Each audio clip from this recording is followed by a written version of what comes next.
How do you feel like you're recording if I never enabled record? Ah, well, I am now. You must have enabled it.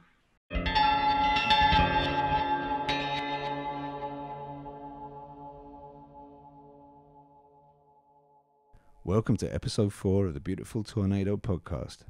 We hung out with Richard Naviasky to hear about his positivity mission. Rich is a songwriter, poet, firefighter, transatlantic sailor, and a dad. He does a lot of stuff and then sings about it. We talked about round bottoms, why music's better than art, it is, and crapping off the side of boats. Enjoy. So much of your stuff is the perfect thing to put at the beginning. And music.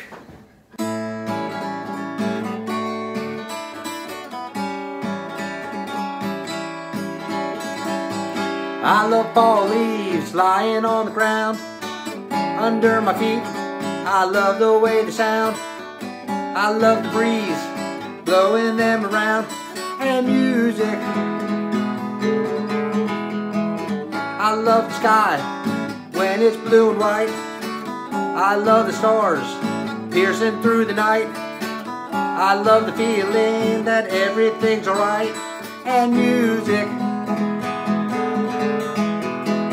I love my dog, who's more than just a pet. I love walking in the rain and getting wet. I love a hot sauce that makes me sweat. And music.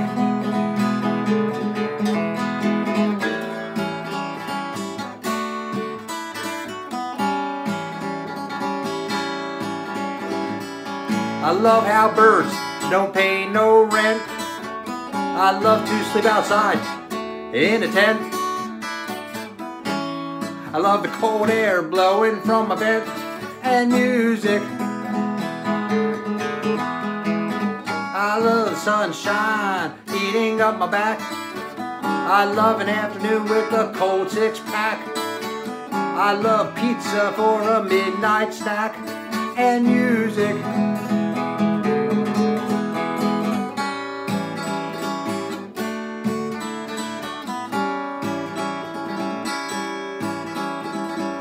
I love my girl with laughter on her lips.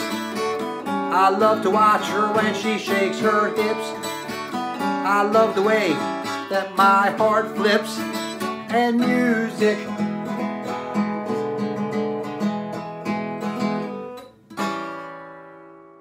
If I wear these headphones, they'll, and then I can't show off my quarantine sideburns. There you go. There you go. I would have thought you'd grow a little bit more of a beard, but I guess that's all you're gonna do, huh? Yeah, I mean, even that's illegal for me with the fire department, but I think it's close enough to nobody caring. Yeah. What are beards a problem because they're flammable, or are they a problem because they get in the way of like your respiration? Yeah, it's supposed to be because of the mask. Yeah, I guess we're our whole bodies are flammable. I guess when Yeah, that's what I was gonna say. Yeah. The beard would seem to be the least of your problems. I mean, you're probably like one of the only musicians I know who actually probably gets their satisfaction out of stuff in their life like that. Actually, was like, oh, I actually do something real as well. It's like I always say to Sarth, man. It's like I'm, like I feel like almost like it's a misnomer because I'm like I just pick up my guitar and mess around. But like you're a musician, Sarth's a musician, man. I'm just a messer arounder. That's the way I look at myself. But I've always had the affinity for words. So for me, the music is just a vehicle for the words. It's empty and not this city in quarantine, a prison of eyes. You've got a very distinctive way of playing guitar, actually. It's like, I noticed that. It's like there's something you do where you do this kind of like flicking like outwards with all the fingers like this. Yeah. And I've seen people do it, but like a long time ago. It's like you just don't see people do it very often. And actually it's really nice because you kind of plug in, but you're also doing this as well, like almost like a flamenco guitarist, like hitting it that way, and stuff. And you just get this, I don't know, it's like very sort of, it's like your guitar playing and your singing are very kind of locked together. It's like they're sort of, they're kind of influencing each other. Do you know what I mean? Yeah. Yeah, I mean, for me, that all comes from not really knowing what I'm doing, you know. So it's like, you know, and doing it long enough that it, you know, kind of turned into a little bit of a sound of its own, you know. Yeah, I always call it like you know, I had this idea that it'd be really cool to be able to finger pick, you know, but I'm a little too lazy to really learn how to finger pick, you know, you know, like the actual strings, you know. So I consider myself more of a finger strummer, you know. Right. Nice. On subject of finger picking, not long ago, I tried to learn a Townes Van Zandt song, like "If I Needed You." Okay.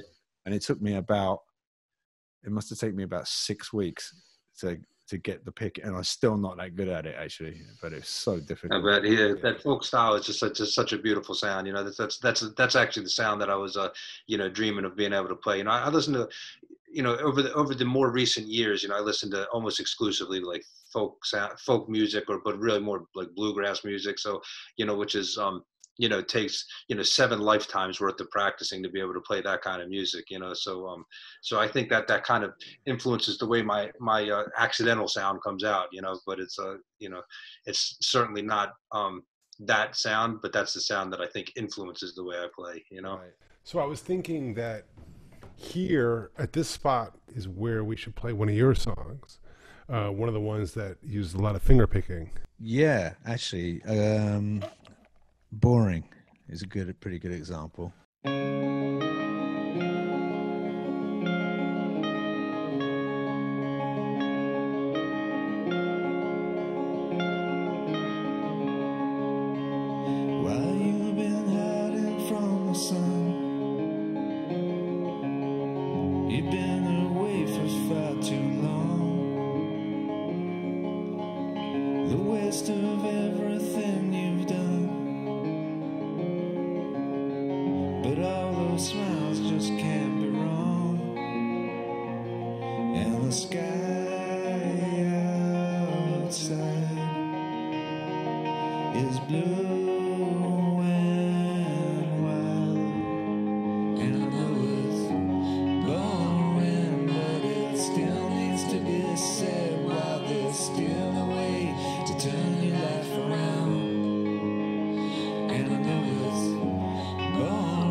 you guys, we're, we all have like an artistic way of thinking, a lot of times, even just in our way we're thinking, like we kind of have like this, a different view, like not just like a straight, like this is how things have to be done kind of a view. We kind of take this like, kind of like, framed picture or whatever, of the world or whatever, of our actions and our activities and everything else. So, so in such, sometimes I think all of us fall into these, like states of mind sometimes where you got, it's like, it's happening right now. It's happening right now. And you try not to lose it because it's happening. You're in that, like that full moon in your mind. I mean, something I've really kind of felt, this, kind of looking and listening to your work today, things can shift from like kind of humorous or to very kind of like moving. It seems sometimes moving on sometimes very quickly seem to flip between the two, or sometimes even they're both there at the same time.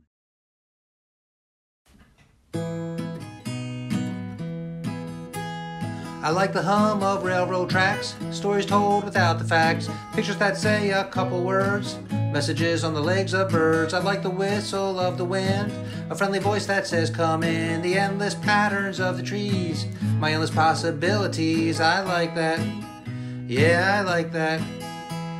I like my coffee pupil black, going where I can't go back, rattled words inside my head, reminding me that I'm not dead. I like the gray glow of the moon, sunlight in the afternoon, the endless patterns of the trees, and when I have epiphanies. I like that, I like that. I like the language of the rain, the magic that's in every brain, honey sweetened cups of tea, the buzzing of a honeybee. I like to look at outer space and at my wife's beautiful face, the endless patterns of the trees, and finding my abilities. I like that, yeah, I like that. I like it when my daughter laughs, seeing old-time photographs, finding the right words to say, being in love every day. I like it when my son laughs too, and the words I love you, the endless patterns of the trees, creating brand new histories. I like that, yeah, I like that, yeah, I like that, yeah, I do. And this sort of sense of wonderment as well that just seems to come across. Like, in fact, would you call it positivity? What's the project you're doing at the moment? I say positivity mission. That was just a phrase that popped out. So and I've been rolling with it. Yeah. No, I mean, it's a good one. It's like the opposite of self-indulgent. It's like very, very generous. It's great. Yeah. Now, I do have a lot of stuff that is a lot less positive too, but I've been purposely keeping away from that on this, like Dom, what Dom's talking about it for, if anybody's watching this and doesn't know, it's just, I kind of took on this idea in social media right now where I'm not posting anything on Facebook, that has anything to do with what's going on in the world right now, because the world is pretty, scary and unsettled and everything else right now. So, so my idea was, I'm going to put on there my poems and my little cartoons that I draw and songs, so I called it the positivity mission.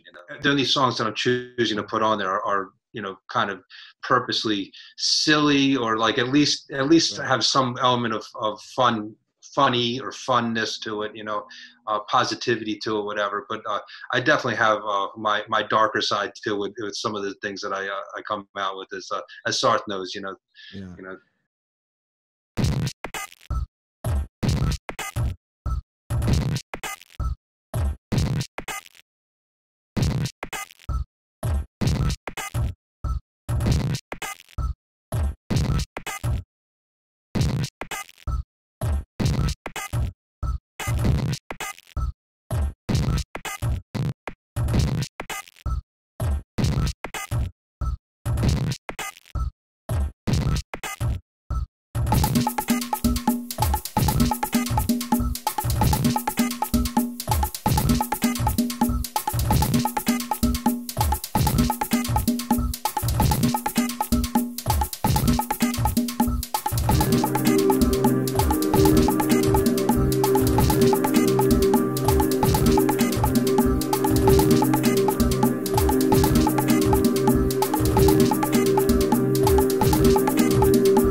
So I didn't. I mean, just from what you said before, so you were really. I mean, because I think you said you graduated like February of 2001. So you were like straight out and went straight into had to go straight into that basically the same few months later.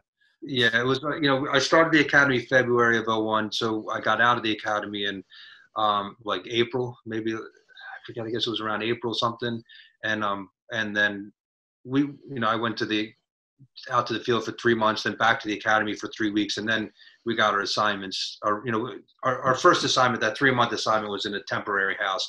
Then after we went back to the academy for 3 weeks, we went to our permanent assignment. Where we were getting assigned for indefinitely unless we decide to transfer. Which I did transfer 2 years later or whatever. But so it was 2 months after we got our permanent assignments that 9/11 happened. Right. Oh, John Tierney, I didn't know you long, but the feelings I have for you belong in a song. You were light of heart and quick to laugh, you could have had it all, but you were in there climbing when we saw the towers fall. When we saw the towers fall,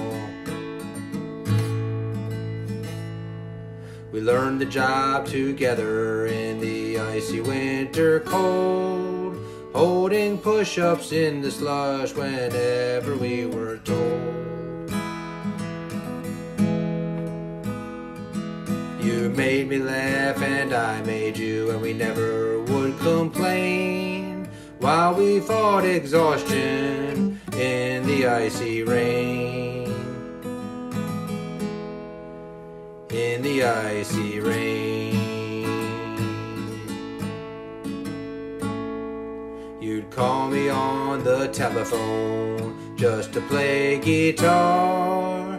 You'd sing each Bob Dylan song you had learned so far. We'd talk about our fires and hope we had done good. Both of us were confident we'd done the best we could.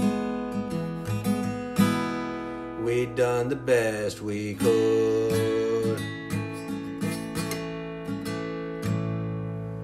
I was down there in that dust when I got the word from another friend of ours. It broke me when I heard.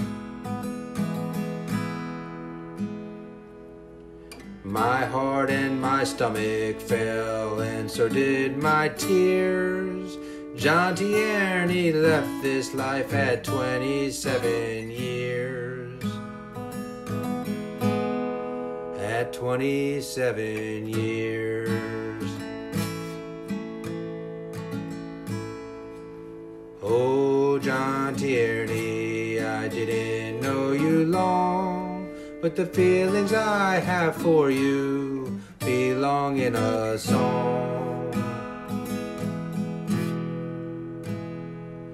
You were light of heart and quick to laugh, you could have had it all, but you were in there climbing when we saw the towers fall. When we saw the towers fall.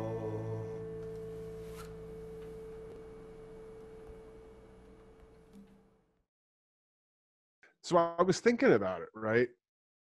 And I was thinking while I was listening to that song, it does seem to be true that people who have experienced more very difficult stuff over the course of their life tend to be able to say like, yo, we got to be positive during this thing. Well, it's like maybe people who've had like a little bit less exposure to quite so many tragedies, this is like the biggest tragedy they've ever seen. This is their thing, Right. Maybe. Here's a good one. There's another love song. I got a lot of love songs. This one's a little bit more of a lust song, but that's all the same thing a lot of the times anyways. So here we go.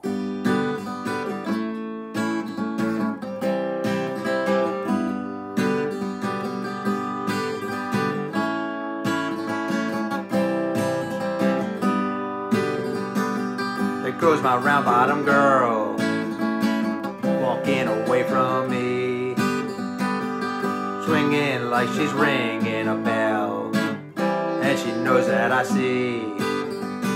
Now here I am at my job, and there she is in my head. Oh, I wish I could get out of here and into her instead.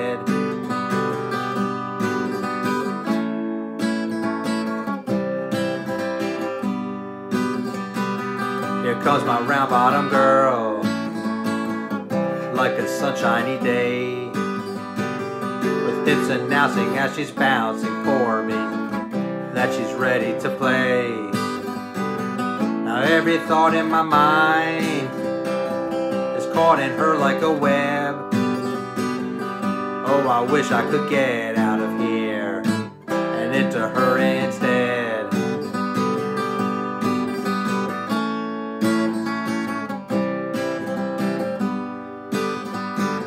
Now here's my round bottom girl with her strawberry lips.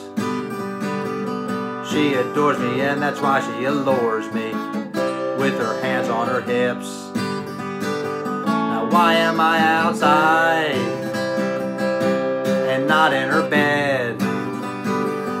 I'm so ready to get out of here and into her instead. Round bottom girl, I'm stuck in your web. There's nowhere in this world or in my mind I'd rather be instead. That's a round bottom girl. I was thinking, yo, dude, if you think this quarantine is nothing compared to like being stuck on a fucking sailboat for 3 right. That's true.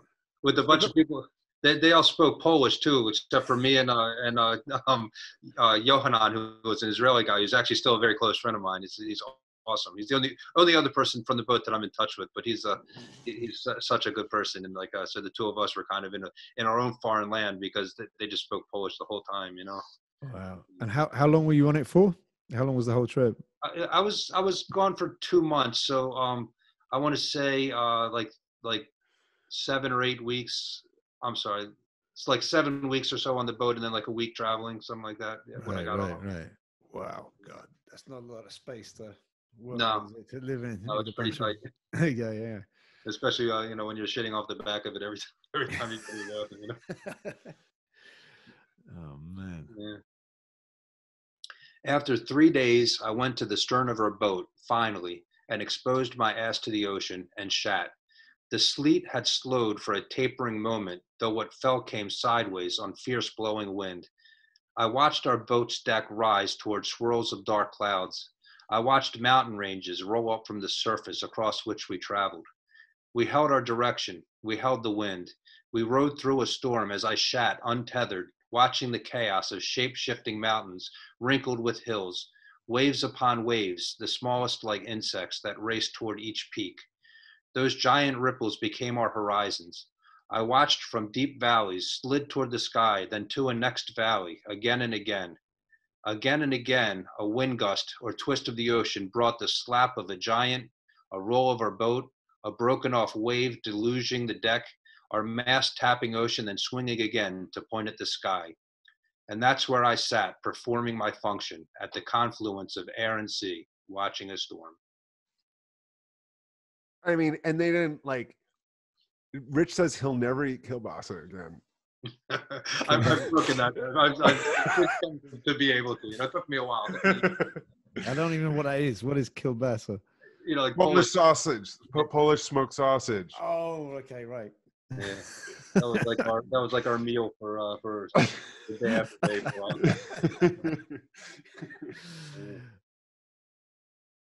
Saw something tonight, actually. I don't know if you saw it, Sarth. It was Robert Wilson and Daniel Hope, the violinist. They were doing a piece live from Berlin. I'll send you the link. But I listened to this thing, and there was like Daniel Hope and a piano player playing Arvo Pärt. So it's the really famous one by Arvo Pärt. Do, do, do, do, do, do, do. And then Bob was just doing a poem over the top of it. And it was just very beautiful. You know, he'd written a piece of text, you know, a kind of poem over it, of this really beautiful piece of music.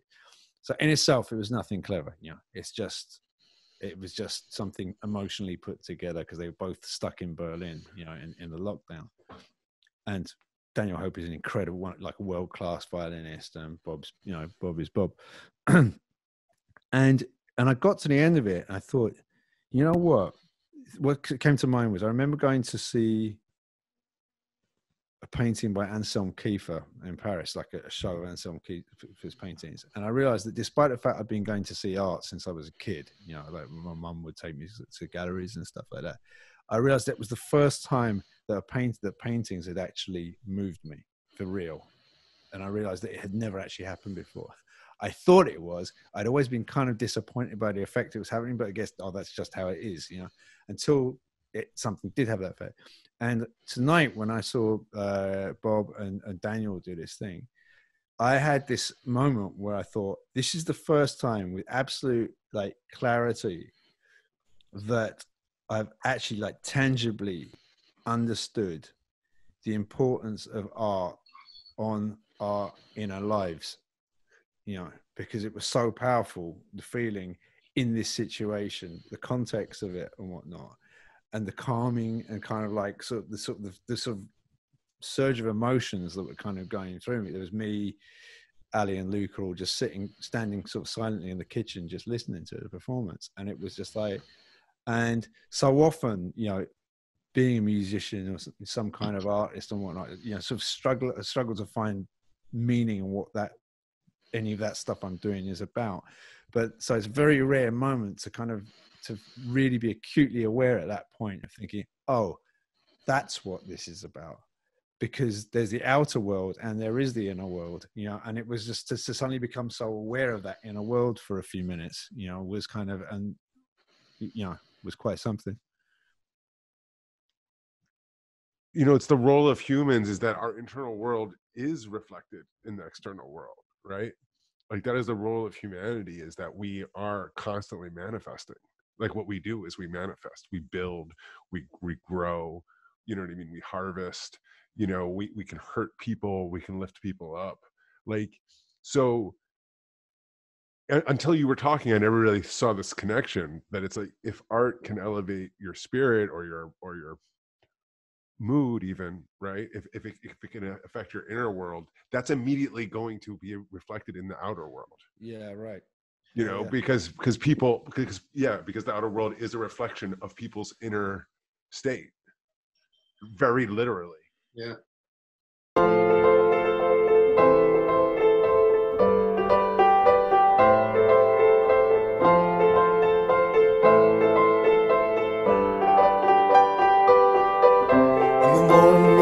Of a snow-melting day, a hollering baby was born in the hay of a horse farm. The horses had all run away.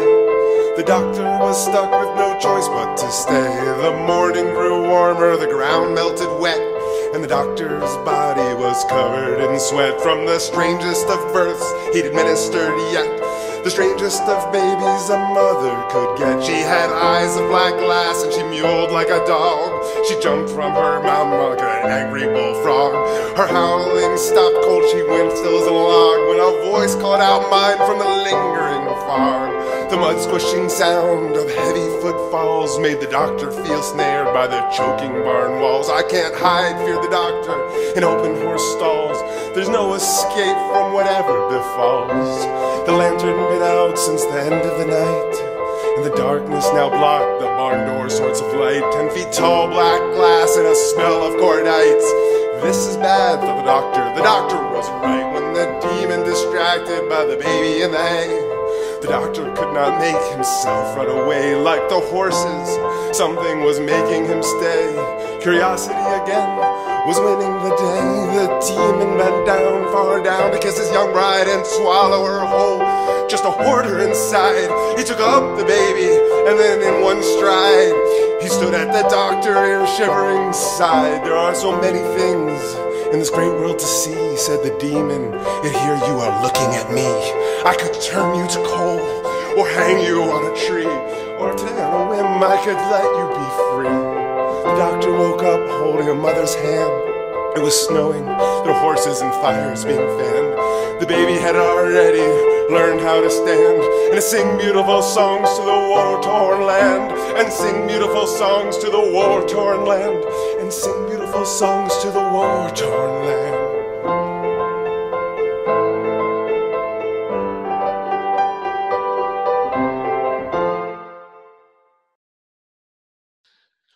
I think I love that song. I got totally obsessed with it. That's awesome, man. I love that. That's great. I love your feeling for it, man.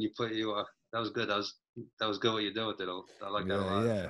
It eats at me, that song, because it has a really strong sense of meaning in the words, but I can't say what it is. It's got to me, it's got a real kind of like magical realist kind of, like when you read like Gabriel Garcia Marquez and like something really powerful and emotional happens, but at the same time it doesn't quite, but it's strange and kind of otherly, That thing where sometimes it's more real, or like like something even more important is being communicated by the fantasy. It's like the sort of otherness amplifies it, doesn't it? Yeah, which I suppose is what poetry is, isn't it? With Sarth, with because I remember us talking about what the song was about when I first sent it to you and stuff like that, and but I try not to explain because I lose. You lose the meaning when you try to explain. Yeah, well, that's when poetry is good. When poetry is doing its job, it only ruins it to explain it. Yeah, so you're saying, yeah. So I try to keep my mouth shut with it because I know I can't explain it better than I put it down or whatever. So. Yeah, but that's a whole other conversation, isn't it? Because the thing is like, modern art and whatnot now is all about context. It's all about context. It's not about the whole thing is completely about being justified in terms of like, what's written around it. But don't you? Yeah, I know. But don't you think that that's a reflection of like a moment in time in terms of modern philosophy and politics? And it's like it's this postmodern moral relativism. Like there is no reality. Everything is subjective. Therefore, it's impossible to know anything without context. Yeah, everything's constructed and codified and whatnot. Yeah, absolutely. And it's almost like let's not dare to make anything that's so profound and moving that you can, with no context, still be moved by it. And also, I think the thing is like music to like large extent has escaped that, because you can't not listen when music is bad. That's why. So it's like there's only so much that people are willing to go in terms of deconstruction and then subject people to it, because people just won't listen to it. Like I can go to an exhibition, and if all the art in my ability to perceive it is total bullshit, it doesn't harm me. I can just look somewhere else. Yeah, like I'm not required. But like if you're like music, just it's in you. It's being done to you, isn't it? It's being done to you, so you can't allow it to deconstruct to the point that it's just. And also, there's something I always found interesting that they're for a long time, like even through time, like like the, when there's the YBAs, young British artists, and all this kind of thing in the 90s, stuff, Damien Hirst and stuff, and there seemed to be this kind of thing where it was legitimate for kind of credible visual artists to make really terrible music, and somehow it was legitimized and there was a certain kind of ironic cool to it, blah, blah, but it didn't work the other way around. So there was this kind of, I always thought there was a really interesting thing, this rule that seemed to have been kind of somehow created, that almost that visual artists somehow were more knowing, and somehow there was like some kind of weird hierarchy going on there, which personally I think is absolute bullshit. And I don't really have much time for that. I think music is a form, something which is just, you're basically pushing atoms around. You're kind of manipulating the universe by doing it. It's like it's this emotional thing, and it's a physical thing. And it's like working. That is just some. I mean, I'm not trying to do it like a one-up. Music's better than art or whatever. I am doing that, but but I'm not. But you know what I mean.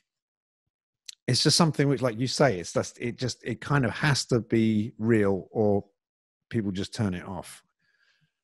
People haven't got time for it. Absolutely. And I mean, I've played shows where people walked out. Yeah. Like when we did Metal Machine Trio in Paris, people were putting their programs on the stage and walking out. Right. You know what I mean? Like I've definitely played music where I was doing that to people and they were not okay with it. And they didn't feel like any obligation to accept it or to attempt to justify it necessarily. Yeah. You know, some people did, but you know, some people enjoy noise, right? But like it's just not the same level of ability to justify something that's unpleasant or impenetrable. I got a quite funny little story to do with it. A friend of mine, Lewis Amar, who's a filmmaker and painter and noise musician, and we've been friends for years. And sometimes I would kind of like get involved in some of his projects. And there was a film that he made, and we did like a live guitar noise performance to the film in this gallery in the East End. So basically, the film is up on the wall. And Lou and I are standing there just basically screaming, making these guttural noises with these detuned guitars and just kind of like howling, like kind of, you know. And Luca, my son, was kind of about, I don't know how old he was, like maybe about 4 or something. And he was standing there, you know, with this other sort of group of people watching. And he turns to my girlfriend. He went, "If I'd known, Mummy, I would have brought my guitar."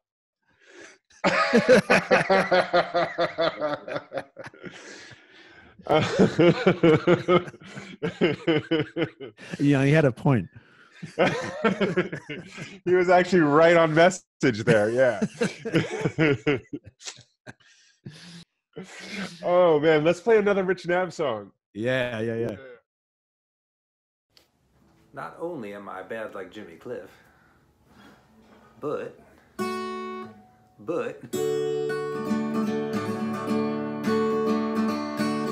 I am the happiest man that I ever did know. As far as I know, as far as I know, I am the happiest man that I ever did know. As far as I know, as far as I know, as far as I know. I see a lot of people smiling at me, showing all of their teeth. I hope they're happy, but I don't know. All that I know is what I know, and what I know about me is I'm pretty happy. I love my family and I'm pretty happy. I am the happiest man that I ever did know. As far as I know, as far as I know, I am the happiest man that I ever did know. As far as I know, as far as I know, as far as I know.